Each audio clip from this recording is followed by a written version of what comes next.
This program is proudly brought to you by Telecom Limited and Daytech.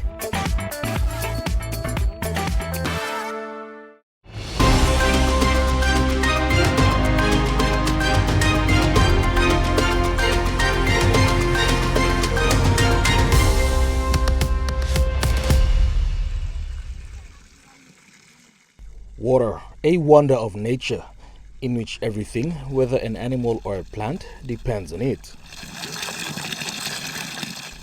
The World Water Day is held annually to recognize the importance of fresh water and to advocate for the sustainable management of freshwater resources. The International Day to celebrate freshwater was first recommended at the 1992 United Nations Conference on Environment and Development, or UNICED, held in Rio de Janeiro, Brazil. The United Nations General Assembly responded by designating March 22, 1993 as the first World Water Day. Since then, each year the World Water Day highlights a specific aspect of water. The UN has declared the theme for 22nd March 2024 as Water for Peace. Whilst the day primarily focuses on the importance of fresh water, it also encompasses the need for improvement in WASH, which is water, hygiene and sanitation facilities. The pressure on water resources is becoming more intense because population is growing at such an alarming rate. So is agriculture, which is competing with municipal, which is competing with industry, which is also competing with energy. Compounded with that, the situation is greatly exacerbated by anthropogenically induced climate change, resulting in extreme weather hazards such as floods and droughts, with its detrimental impacts on the economy and local communities. Water problems may be of three main types: too little water, too much water, or polluted water. With Papua New Guinea being no exception, the struggle to access sufficient water to meet household needs is a daily reality for many throughout Papua New Guinea, as depicted in many images of women and children walking for hours each day to collect water. This has prompted much attention from the government. We have a national target that the government has set over a decade ago that by 2030, 70% of our people, both urban and rural, should have access to clean, safe water and sanitation. From indications, we are anywhere between 20 to 40%, depending on which part of the country we are at. But the national average runs from 20 to 40% delivery thus far. I want to give assurance to the Honourable Leader who've asked this question that our government is conscious about the need for our people in their rights to have access to clean water. Good night, Papua New Guinea. I'm Malcolm Wyra, and welcome to another episode of Infocus. It is estimated that the current global water usage trends continues. The biggest threat facing the planet over the next decade will be access to safe drinking water. Joining us tonight for discussions is the World Vision WASH Portfolio Manager, Ms. Sonia Yang. Sonia, thank you for joining us. Thank you for having us. Okay. Firstly, Sonia, why is it important to commemorate the International World Water Day? It is so important that we commemorate this day in order to raise awareness around the issue of water supply in the country of Papua New Guinea. Based on the statistics that we have currently, only 33% of our rural population have access to clean drinking water. With that means poorer health outcomes. When there is no clean drinking water, it means that there are more diarrheal cases, more respiratory issues, and more health cases around poor hygiene and sanitation as well. So we would really like to bring attention to the importance of access and equitable access amongst the population of Papua New Guinea to clean drinking water, and we would like to use World Water Day to raise awareness to that issue that we have. Can you describe the relationship between the need for fresh, clean water and food security? Without clean water, we will not be able to ensure food security amongst our population, as we need water to grow our food, and we need water to clean, and we mean clean water in this case. We need clean water to clean and process the food that we have so that it's safe for consumption. So it's so important when we're looking at food security to ensure that we also have access to clean water supply. In terms of water quality standards, what is the international benchmark? We have the World Health Organization's water quality standards, which really states that we would like to ensure the water that we consume is fit for human consumption.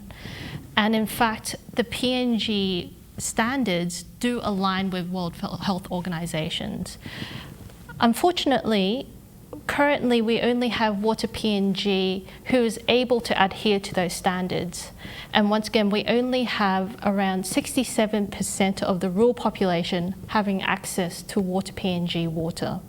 That means that for the rest of the people, they do not have access to clean water that is fit for human consumption. And that's why it's so important that we are able to ensure that when we're improving on our water supply, we ensure that water quality is also taken into consideration. Now, Sonia, to what extent does the World Vision engage with relevant government institutions in the provisioning of access to clean and safe water supply? It is so important that we align what we do with what the government has set out, which is the National WASH Policy as set out by the WASH Program Management Unit that we have. We also ensure that we are working very closely and in adherence to the National Department of Education, the National Department of Health, as well as the Conservation and Environmental Protection Authority and what they have set as standards. We as an organisation, World Vision, would always strive to ensure that the work and implementation around WASH adheres to the guidelines and standards that have been set by those agencies. Sonia Yang, thank you for joining us. Thank you very much. We now go for a quick break. Join us on the other side for more discussions.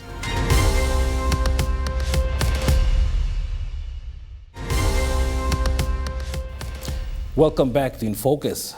Joining us for this session, we have Ms. Turia Wickham, PNG WASH Consortium Coordinator. Turia, thank you for joining us. Thank you for having us. Now, firstly, Turia, what is the theme for this year's World Water Day? The theme for this year's World Water Day is focusing around peace, and it's Water for Peace, and it focuses around the critical role that water plays for stability and prosperity globally, regionally, and also for us in the nation, so nationally and back in our communities as well. Okay. Now, Sonia, what are some of the major challenges confronting the world water resources today?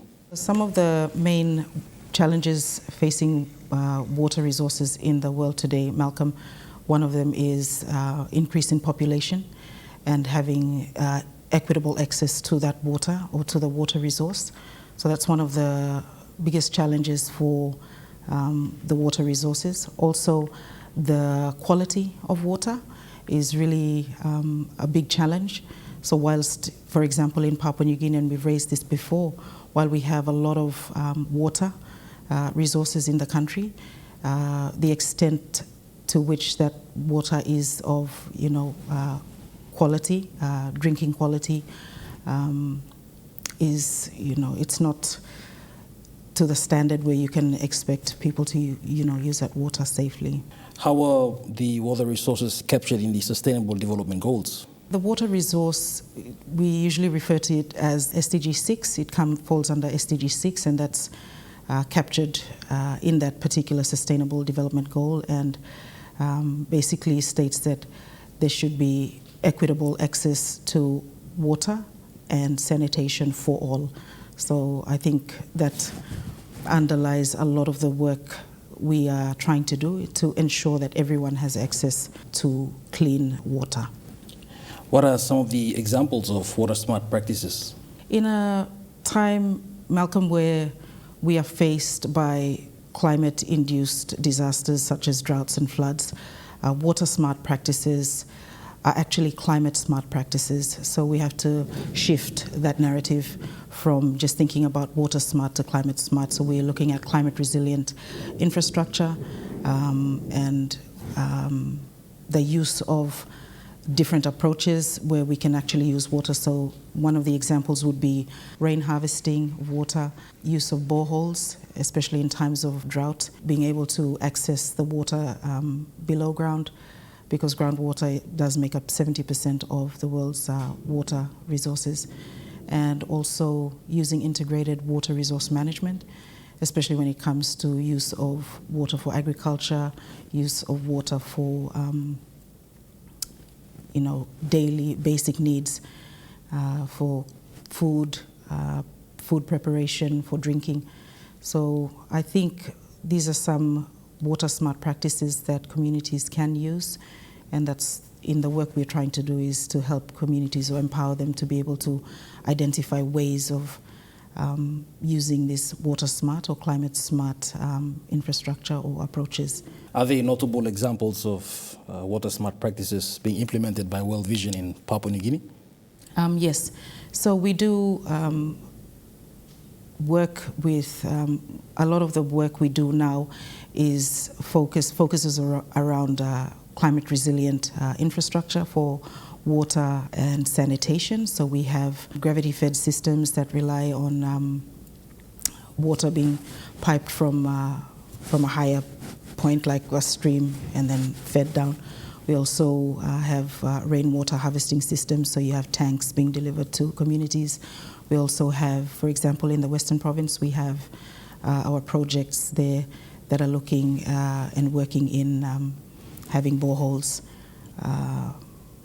drilled so that communities can access water resources. Now, finally, what is the theme for this year's World Water Day? This year's International World Water Day theme is Water for Peace, and basically it's focused around water and how water is used to build prosperity in communities, and how water brings in solutions to conflicts, and how water can be a medium for solving these conflicts around the world. We now go for a quick break.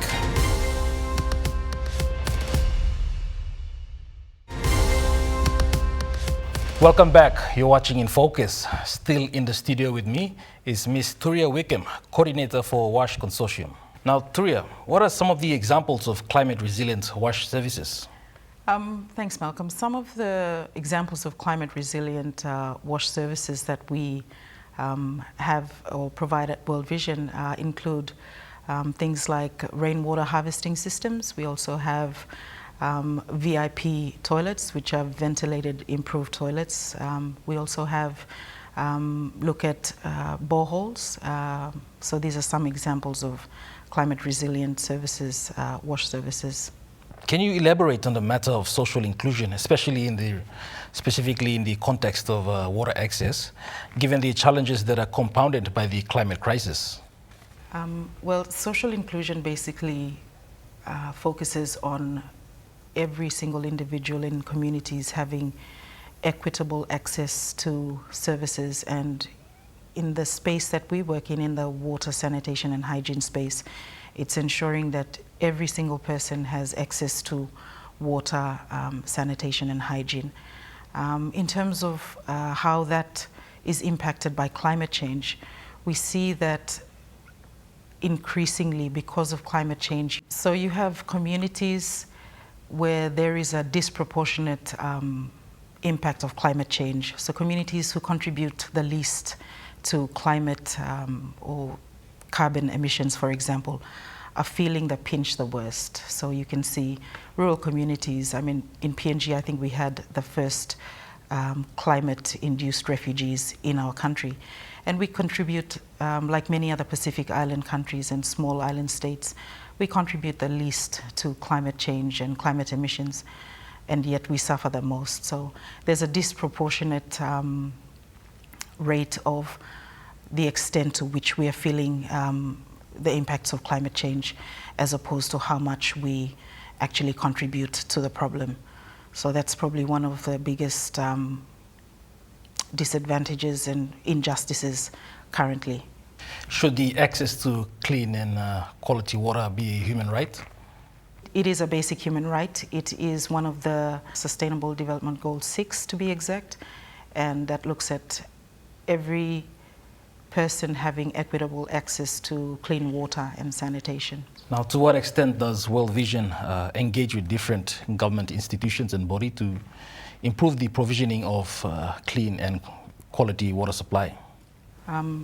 That's a really good question. I think World Vision basically, the work we do complements what government does, and as Sonia said earlier on, we are very much aligned to the key government priorities. World Vision is aligned to those key government priorities. We do not work outside of what the government states in the National Wash Policy, for example. So we work, much of our work is aligned to government policy, and we do not work outside of that. So I think in terms of how we work with government, for example, recently we worked alongside the National Planning Department, specifically with the Wash Program Management Unit, who led the Joint Sector Review, which has just recently been launched. And what that does and what that has done is provide a platform it's taken a stock of the wash services in the country and looks at how we can actually improve wash service delivery, looking at leadership and coordination of the wash sector, right through to monitoring and evaluation, as well as gender and climate change in the Joint Sector Review. At the subnational level, we also work with the district level governments, because that is I think the forefront of where wash service delivery meets the people and the communities. So we work closely in our project areas. For example, in Makam, we work with the Makam District Development Authority, who are always very supportive, and so we have that relationship helping to build that capacity as well in terms of developing the district wash plans, which are a key mechanism for provision of water supply and finance through the government mechanisms. Now, the government recently launched the Medium-Term Development Plan 4. Are there specific projects which contribute to the protection, conservation, and improvement of access to water for the general population? With the MTDP4, we are happy to see that the inclusion of water, sanitation and hygiene has been included in the strategic priority area, I think under SP82. So that looks at addressing water, sanitation and hygiene for the population in the country, and just, I think, linking back to the National Wash Policy and how we can reach the targets that are stipulated in the National Wash Policy in our push towards the achievement of the SDG goals 2030. Finally, are there any concluding remarks you'd like to make in regards to the World Water Day? I think in light of everything that has happened in the country, especially in this time of unrest, one of the key things about the theme for this year's World Water Day is Water for Peace, and it's looking and raising awareness around how proper water management can be a conduit for actually promoting peace in the country and in the world as well. Ms. Turia Wickham, thank you for joining us. Thank you, Malcolm. Well, viewers, that ends this episode of Infocus. Do join us again next week, Monday, for another episode of Infocus. Till then, bye for now.